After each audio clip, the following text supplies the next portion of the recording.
അങ്ങേറ്റം ക്രൂരമായ ഒരു കൊലപാതകം. ഒരിക്കലും രക്ഷപ്പെടരുതെന്ന് കരുതിക്കൂട്ടിക്കൊണ്ട് തന്നെ ഒമ്നി വാൻ എടുത്ത് ഡ്രൈവിംഗ് സീറ്റിലേക്ക് ഇടിച്ചു കയറ്റിയതിനു ശേഷം, അതായത് ആ യുവതിക്ക് ഡോറ് തുറന്ന് പുറത്തിറങ്ങാനാകാത്ത രീതിയിൽ ഡോറ് ലോക്ക് ചെയ്തതിനു ശേഷം തീ കൊളുത്തി കൊല്ലുക, അതായത് ആസൂത്രിത കൊലപാതകം എന്ന് തന്നെ പറയേണ്ടി വരും.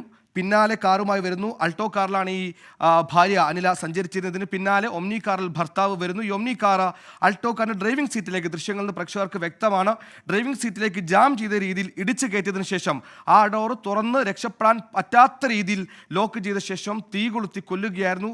അതിദാരുണമായ അങ്ങേറ്റം ക്രൂരമായ കൊലപാതകത്തിൻ്റെ വിശദാംശങ്ങളാണ് കൊല്ലം ചെമ്മാമുക്കിൽ നിന്ന് ഇപ്പോൾ വരുന്നത്. ഇപ്പോൾ എ വി ജയശങ്കർ നമ്മോടൊപ്പം ചെയ്യുന്നു. ജയശങ്കർ, ആ ദൃശ്യങ്ങളിൽ നിന്ന് വളരെ വ്യക്തമാണ്, അങ്ങേറ്റം പ്ലാൻഡായ ഒരു മർഡർ തന്നെയാണ്, കൊലപാതകം തന്നെയാണ്. അതായത് അൾട്ടോ കാർ ഡ്രൈവിംഗ് സീറ്റിലേക്ക് ഒമ്നി കാർ ഇടിച്ചു വെച്ചിരിക്കുന്നു. ആ ഡോറ് ഒരു കാരണവശാലും തുറക്കാൻ പാടില്ല എന്ന് കരുതിക്കൂട്ടിയുള്ള ഒരു ഇടിയാണ്. അതിനുശേഷം കാറിലേക്ക് പെട്രോൾ ഒഴിച്ച് തീ കൊളുത്തിയിരിക്കുന്നു. ഈ കാറിൽ ഉണ്ടായിരുന്ന ചില ആളുകൾ, കാറിൽ ഉണ്ടായിരുന്നവരെ കുറിച്ച് എന്തെങ്കിലും വിവരങ്ങൾ, അനിലെ അല്ലാതെ മറ്റുള്ളവരുടെ വിവരങ്ങൾ നമുക്ക് ഈ ഘട്ടത്തിൽ ലഭ്യമാണോ? കൊലപാതകത്തിൻ്റെ ഒരു മോട്ടീവ്, പ്രകോപനത്തെ സംബന്ധിച്ച് പോലീസിന് എന്തെങ്കിലും വിവരങ്ങൾ നമുക്കിപ്പോൾ പങ്കുവെക്കാനാകുമോ? സുഹൈൽ, കൊല്ലം നഗരഹൃദയത്തിൽ രാത്രി 9 മണിയോടുകൂടിയാണ് ഇത്തരത്തിലൊരു ക്രൂരമായ സംഭവം ഉണ്ടായത്. ഈ ഭാര്യ സഞ്ചരിച്ചിരുന്ന അൾട്ടോ കാറിനെ ഭർത്താവ് പിന്തുടർന്നു വരുന്നു. ഇതിന് പിന്നാലെ ഈ നമുക്ക് ദൃശ്യങ്ങൾ കാണുന്ന പോലെ ഈ വാഹനത്തിന്റെ ഡോറിനോട് ചേർത്ത് ഈ ഒമിനി വാൻ നിർത്തുന്നു. അതിനുശേഷമാണ് ഇത്തരത്തിൽ അതിക്രൂരമായി പെട്രോൾ ഈ യുവതിയുടെ നിരക്കൊഴിക്കുകയും ഭർത്താവ് തീ കൊളുത്തുകയും ചെയ്തു. എന്തായാലും ഭർത്താവ് നിലവിൽ പോലീസ് കസ്റ്റഡിയിലാണ്. ഈ പോലീസിൽ നിന്ന് നമുക്ക് ലഭിക്കുന്ന വിവരങ്ങൾ അനുസരിച്ച് പത്മരാജൻ കൃത്യമായ ആസൂത്രണത്തോടു കൂടിയാണ് ഈ ഒരു സംഭവത്തിന് ഇറങ്ങിയത്. കാരണം ഭാര്യ കൃത്യമായി വാഹനത്തിൽ പോകുന്നുണ്ടുള്ള ഉൾപ്പെടെയുള്ള കാര്യങ്ങൾ ഉറപ്പിച്ചു.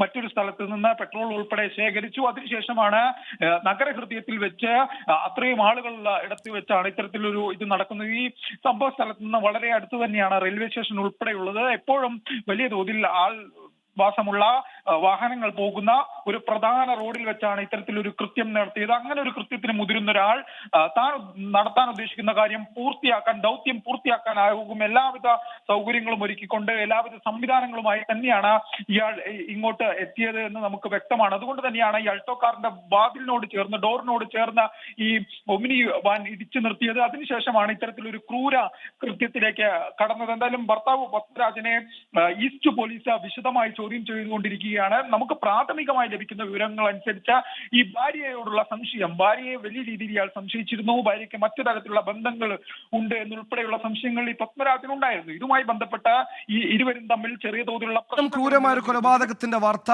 ഭാര്യയോടുള്ള സംശയരോഗത്തിൽ ഭർത്താവ് നടു റോഡിൽ സ്വന്തം ഭാര്യയെ തീ കൊളുത്തി കൊന്നിരിക്കുന്നു. അതും അതീവ ആസൂത്രിതമായി. പിന്നീട് പ്രതിയെ പോലീസ് കസ്റ്റഡിയിലിരിക്കുന്നു. പത്മകുമാറിൽ നിന്ന് പോലീസ് ചോദ്യം ചെയ്യുന്ന ഒരുപാട് വിവരങ്ങൾ പോലീസിന് തേടേണ്ടതുണ്ട്. കുപ്പികളിൽ പെട്രോൾ നൽകരുത് നിയമങ്ങളൊക്കെ നിലനിൽക്കുമ്പോൾ, നിർദ്ദേശങ്ങൾ നിലനിൽക്കുമ്പോൾ ഇയാൾക്ക് എങ്ങനെ പെട്രോൾ കയ്യിൽ കരുതാൻ ലഭിച്ചു എന്നടക്കം വിവരങ്ങൾ ലഭിക്കേണ്ടതുണ്ട്. എന്തായാലും അങ്ങേറ്റം ആസൂത്രിതമായ ഒരു ക്രൂരകൃത്യത്തിന്റെ, ക്രൂര കൊലപാതകത്തിന്റെ വിശദാംശങ്ങളും വാർത്തകളുമാണ് കൊല്ലത്ത് നിന്ന് വരുന്നത്.